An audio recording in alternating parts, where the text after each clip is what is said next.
Do you overcomplicate your poker strategy at 1-2 or 1-3 live? Because after playing live poker for 11 years and coaching ambitious recreational players for 2 years, I've noticed that almost everyone does. So in this video, I'm going to show you one simple concept that can make decision making at the table dramatically easier while helping you avoid some of the biggest mistakes low stakes players make.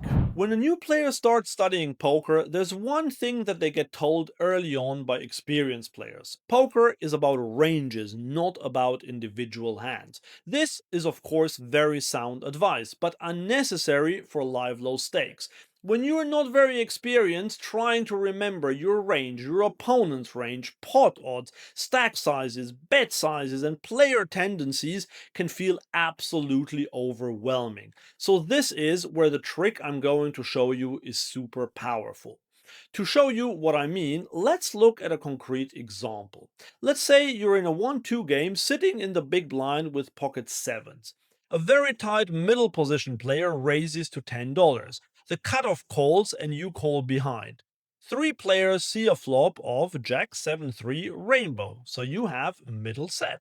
You check, the pre-flop raiser bets 30, the cutoff folds. Action is on you. Now, if you watch some high stakes or even mid stakes pros streaming or analyzing such a hand on YouTube, they would say things like, what does my range look like in this spot and what does my range want to do? I have some sets, some strong top pairs, some weak pairs, some gut shots, and total air. A solver might suggest mixing calls and check raises with middle set in the spot. But I can tell you, if you start thinking like this at a 1-2 live, you're not only wasting time and energy, but you will also leave the card room poorer than when you entered it. If your opponents don't even know what the word range means, there's absolutely no point in thinking about what your range would want to do here to deceive them. The whole point of asking what your range would want to do is to stay balanced. But your opponents at this level couldn't care less about balance. They see their hand, and if they like it, they will bet or call. If not, then they will check or fold. And that's why there is a much better way to exploit these players than to try to stay balanced. So the first thing that I would do is to completely forget about my own range. Instead, and here is the simplification that will make your life easier and your bankroll bigger. Always think about what your hand wants to do against your opponent's range. Yes, it is as simple as that. Look at your own hand and decide how you want to play it. You still have to put your opponent on a range because you don't know what hand they have, but you know exactly what your hand is, so don't add layers of complexity by trying to balance your play. Most of your recreational opponents at 1-2 or 1-3 or even 2-5 actually, frankly, won't be able to exploit you.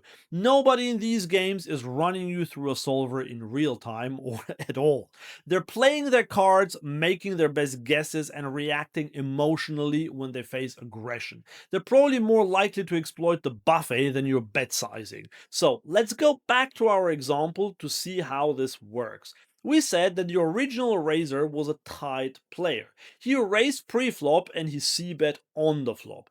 It is, of course, possible that he has a hand like ace-king, ace-queen, or king-queen, but against this hand class, we won't make a lot of money anyway, because we don't expect him to continue bluffing. Many recreational players will fire a c-bet with air on the flop, but not many will continue barreling as a bluff on the turn.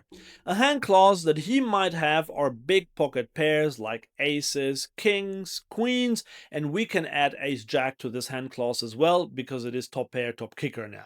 There are a total of 30 combos of these hands, so quite a few of them. He could also have pocket 9s or 10s, although he might not have c-bet these hands, so I would probably discount them a little bit. And he could of course have pocket jacks for top set. If he does have jacks, we will go broke in this hand no matter what course of action we take. If he has ace-king, ace-queen, or king-queen, then we don't make a lot of money no matter what course of action we take either. So the only hand bucket we really care about is the one with the over pairs and top pairs. And we don't have to be balanced ourselves at all. It doesn't matter if we would never check raise a bluff in this spot. We simply think what our hand wants to do against our opponent's range. The question we want to ask ourselves is, What is their range and what does our hand want to do about it? And by the way, if figuring out opponents' ranges is something you struggle with, that's exactly why I created my free exploit every player type cheat sheet.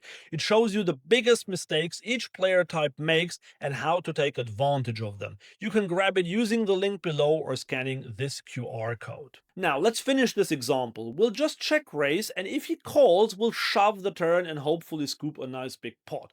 This is how I have been playing live poker successfully for years. Why does this trick work so well in live poker? There are a couple of reasons. One, as we said, most players aren't thinking about your range. They're not thinking about what you should have or what hands you would do this with. They're just reacting to what you do and they're only playing their cards. And two, exploitative play is more profitable than balanced play in soft games anyway.